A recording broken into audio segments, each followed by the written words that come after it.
गोपालगंज की एक लड़की जिसकी शादी 17 साल की उम्र में एक ऐसे शख्स से होती है जो उस वक्त छात्र राजनीति में एक्टिव था। छात्र नेता थे लालू प्रसाद यादव और वो लड़की थी राबड़ी देवी। 25 जुलाई 1997 जब एक घरेलू और 8वीं पास महिला बिहार की मुख्यमंत्री बनती है। ये पूरे देश में अपने तरह की पहली घटना थी। इससे पहले राबड़ी देवी का राजनीति से कोई सरोकार नहीं था। उनकी पहचान बस इतनी थी कि वो बिहार के मुख्यमंत्री लालू प्रसाद यादव की पत्नी है। चारा घोटाले में लालू यादव को अपनी गद्दी छोड़नी पड़ी, लेकिन वो चाहते थे कि सत्ता किसी तरह उनके हाथ में ही रहे। कुछ लोग लालू के इस फैसले को लेकर उन पर तंज भी कसते थे, लेकिन लालू सबको दरकिनार कर अपनी पत्नी को बिहार का सर्वे सर्वा बना दिया। राबड़ी देवी को बचपन में सब भागमनी कहकर बुलाते थे। माता पिता ने भागमनी नाम ही रखा था। भागमनी से राबड़ी देवी होने का भी एक किस्सा है। दरअसल गांव के लोग बचपन में राबड़ी देवी को गोद में खिलाते थे तो रबड़ी कहते थे। तब से उनका नाम पहले रबड़ी और फिर बाद में राबड़ी हो गया। नाम भले ही राबड़ी हो गया हो, लेकिन भाग्य तो हमेशा साथ ही रहा। माता पिता ने जो नाम रखा था राबड़ी उस पर खड़ी उतरी। भला ऐसा भाग्य और किसका होगा। राबड़ी देवी के मुख्यमंत्री बनने के बाद कई लोग चुटकी लेते थे कि बिहार की सरकार चलाने वाली महिला जो कायदे से अंग्रेजी में गवर्नमेंट शब्द का उच्चारण भी नहीं कर सकती, वो सरकार क्या चलाएगी। बहुत कम लोगों को पता है कि मुख्यमंत्री बनने के बाद राबड़ी देवी की पहली स्पीच 1 मिनट से भी कम की थी। तब सुशील मोदी विपक्ष के नेता हुआ करते थे। पिंक साड़ी पहनकर राबड़ी देवी विधानसभा आती है, घबराहट में स्पीच देती है। सामने से सुशील मोदी लालू के घोटाले और पत्नी को सीएम बनाने को लेकर राबड़ी पर तंज कसते हैं। राबड़ी मुस्कुराते हुए कहती है, मैंने हमेशा आपको अपना छोटा भाई ही माना है। सुशील मोदी बस देखते रह जाते हैं। राबड़ी के इस जवाब ने ये साबित कर दिया था कि भले ही उनकी पहचान अब तक एक घरेलू महिला की थी, लेकिन अब वो सियासत में भी छा जाने को तैयार है। राबड़ी देवी और सुशील मोदी के बीच तल्ख संवाद होते रहते थे और हमेशा राबड़ी देवी सुशील मोदी पर भारी पड़ती थी। तब बिहार और झारखंड एक हुआ करते थे। विधानसभा में सदस्यों की संख्या 324 थी। सरकार में 74 मंत्री थे। एक बार सदन चल रहा था। सुशील मोदी ने चोर यानी कि लालू को अपने घर से निकालने की अपील की। राबड़ी ने जवाब में कहा, मैं चोर को आपके घर भेज दूंगी। सदन में मौजूद सारे सदस्यों ने जोर से ठहाका लगाया। सुशील मोदी के पास कोई जवाब नहीं था, फिर भी लड़खड़ाते हुए कहते हैं कि मेरा घर तो बहुत छोटा है। कोयला मंत्री कांति सिंह का घर बहुत बड़ा है, आप वहां भेज दीजिए। जब सदन में उनके पक्ष में मतदान संपन्न हुआ तो बाहर पत्रकारों को जवाब देते हुए कहती हैं, मैं अपने पति के आदेशानुसार काम करूंगी, लेकिन उनके किसी भी गलत आदेश का पालन नहीं करूंगी। राबड़ी ने अब तक ये साबित कर दिया था कि वो कोई कठपुतली मुख्यमंत्री नहीं है। वो सरकार चलाना भी जानती है और विरोधियों को जवाब देना भी। शिक्षा मंत्री ने कहा कि शिक्षक लोग को दहेज मिल रहा है। मुख्यमंत्री जी कहते हैं दहेज नहीं लेना चाहिए। कोई काम में मुख्यमंत्री जी सफल नहीं हुए हैं, ना दारू में सफल हुए हैं, ना दान दहेज में सफल हुए हैं। राबड़ी देवी को दोस्त बनाना पसंद नहीं है, ना उन्हें बाहर खरीदारी करना पसंद है। वो अपने परिवार के साथ अकेले रहना पसंद करती हैं। चारा घोटाले पर एक पुराने इंटरव्यू में वो कहती हैं, मुझे बहुत बुरा लगता है जब कोई उन्हें आरोपी कहता है।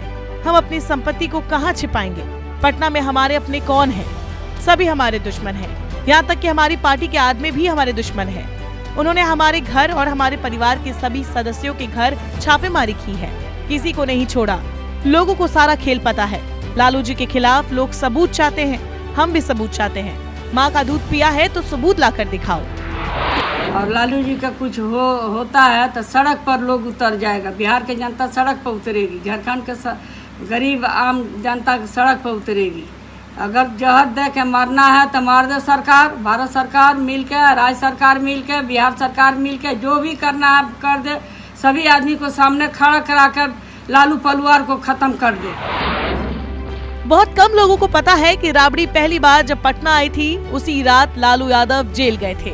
एक इंटरव्यू में राबड़ी देवी कहती हैं, जब मैं पहली बार पटना आई थी उसी दिन लालू यादव जेल गए। मुझे ऐसा लगा कि मैं तो जाल में फंस गई हूँ। मैंने पिताजी से कहा, आपने मुझे कहाँ भेज दिया है। वो आपातकाल का दौर था और हमारी मुलाकात ज्यादातर जेल में हुआ करती थी। तब हम वेटनरी कॉलेज के छोटे से क्वार्टर में सपरिवार रहते थे। 1956 में बिहार के गोपालगंज में राबड़ी देवी का जन्म हुआ था। 4 बहन और 3 भाइयों का बड़ा सा परिवार था। जानकार बताते हैं कि राबड़ी देवी का परिवार एक संपन्न चौधरी परिवार था। पिता का नाम शिव प्रसाद चौधरी और माता का नाम जगमती देवी था। पिता राशन की दुकान भी चलाते थे।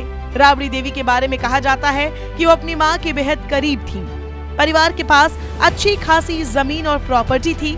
दूसरी तरफ लालू यादव के परिवार की स्थिति उतनी अच्छी नहीं थी, लेकिन लालू के पक्ष में एक बात थी जो राबड़ी के पिता को बहुत पसंद थी। राबड़ी के पिता एक पढ़ा लिखा लड़का ढूंढ रहे थे। लालू पटना के साइंस कॉलेज के छात्र थे। पिता लालू से बहुत प्रभावित थे, जबकि राबड़ी के भाई शादी के खिलाफ थे।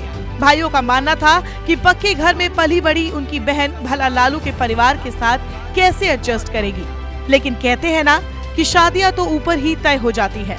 1973 के साल में राबड़ी हमेशा के लिए लालू की हो जाती है। 24 जुलाई 1997 की शाम मुख्यमंत्री आवास पर विधायक दल की बैठक बुलाई गई थी। लालू ने विधायकों के सामने अपने इस्तीफे की बात कही। लालू ने विधायकों को नेता चुनने को कहा, ऐसा नेता जिसे हर कोई पसंद करे। उस समय आरजेडी में भी कई ऐसे नेता थे जो सीएम बनने की सोच रहे थे और लालू ने ये पहले ही भांप लिया था। लालू ने अपनी ओर से किसी नेता का नाम प्रस्तावित नहीं किया था। जगदानंद, रघुवंश प्रसाद जैसे नेताओं ने राबड़ी देवी का नाम आगे रखा, जिसे सभी विधायकों ने अपना नेता मान लिया। जिस वक्त राबड़ी देवी को मुख्यमंत्री बनाने की बात हो रही थी, उस वक्त राबड़ी देवी अपने बच्चों के लिए रसोई में खाना बना रही थी। खुद लालू के इंटरव्यू में ये कह चुके हैं कि राबड़ी को मुख्यमंत्री बनाने की सलाह तत्कालीन कांग्रेस के राष्ट्रीय अध्यक्ष सीताराम केसरी ने दिया था। पहले तो लालू को इस पर हंसी आई थी, लेकिन इसके बाद में परिस्थिति ऐसी बनी कि राबड़ी देवी सीएम बन गई। मुख्यमंत्री के रूप में राबड़ी देवी का पहला कार्यकाल 2 साल का रहा। दूसरी बार उन्होंने मुख्यमंत्री के तौर पर 5 साल का कार्यकाल पूरा किया। उन्होंने अब तक एक बार ही चुनाव जीता है। राजनीति में रहने के दौरान उन पर यह आरोप भी लगे कि वो सवालों के जवाब नहीं देती है। उन पर यह आरोप भी लगा कि वो अपने भाइयों के दम पर बिहार में गुंडा राज चला रही है। राजनीति में अपनी मासूमियत और भोले चेहरे वाली राबड़ी देवी कभी कभी आक्रामक भी हो जाती है। ऐसी ही एक चुनावी सभा में उन्होंने नीतीश कुमार और ललन सिंह पर अमर्यादित टिप्पणी कर डाली। इस बयान के बाद मीडिया में उनकी खूब किरकिरी हुई थी। एक बार राबड़ी अपने भाई साधु यादव को टिकट नहीं दिला पाई थी, तो लालू ने पत्रकारों से मजाकिया अंदाज में कहा, राबड़ी रुसलबाड़ी मांगा तानी चोखा तदे ताड़ी चटनी। ये उन दिनों की बात है जब लालू बिहार के मुख्यमंत्री थे। राबड़ी की बात को लालू ने अनसुनी कर दी। बाद में साधु यादव को स्पोर्ट कोटे से 2 बार विधान परिषद भेजा गया। 2004 में उन्हें लोकसभा का टिकट दिया गया, तो उनके भाई सुभाष यादव को राज्यसभा भेजा गया। कहते हैं लालू के हर फैसले में राबड़ी देवी का हाथ होता है। लालू यादव चाहते थे कि तेजस्वी ही राजनीति में उनकी विरासत संभाले, लेकिन राबड़ी जिद पर अड़ गई और बेटे तेज प्रताप के लिए भी सियासत का रास्ता खुलवाया। 2014 के चुनावी हलफनामे में राबड़ी ने बताया कि उनके पास दोनाली बंदूक और 14 लाख के गहने हैं। तब राबड़ी के पास 6 करोड़ 5 लाख की चल और अचल संपत्ति थी, 65 गायें और बछड़े। राबड़ी ने 1 करोड़ 93 लाख रुपए अलग अलग संस्थानों में निवेश किया है। साथ ही पटना में उनके दर्जनों मकान हैं। इसको लेकर विपक्ष लगातार उन पर हमला करता रहता है। लालू यादव ने राबड़ी को शादी से पहले नहीं देखा था। राबड़ी गौना कर मायके आई। लालू का घर फूस का था, तो बारिश के दिनों में झरना बन जाता, लेकिन राबड़ी देवी ने एडजस्ट किया। हर कदम पर लालू का साथ निभाया। दोनों एक दूसरे को बखूबी समझते हैं। एक इंटरव्यू में किसी दूसरी महिला के साथ प्यार के सवाल पर लालू कहते हैं, हम दिल वाला आदमी नहीं हैं। ये सब काम हम कभी नहीं किया। शादी से पहले राबड़ी देवी को हमने देखा भी नहीं था।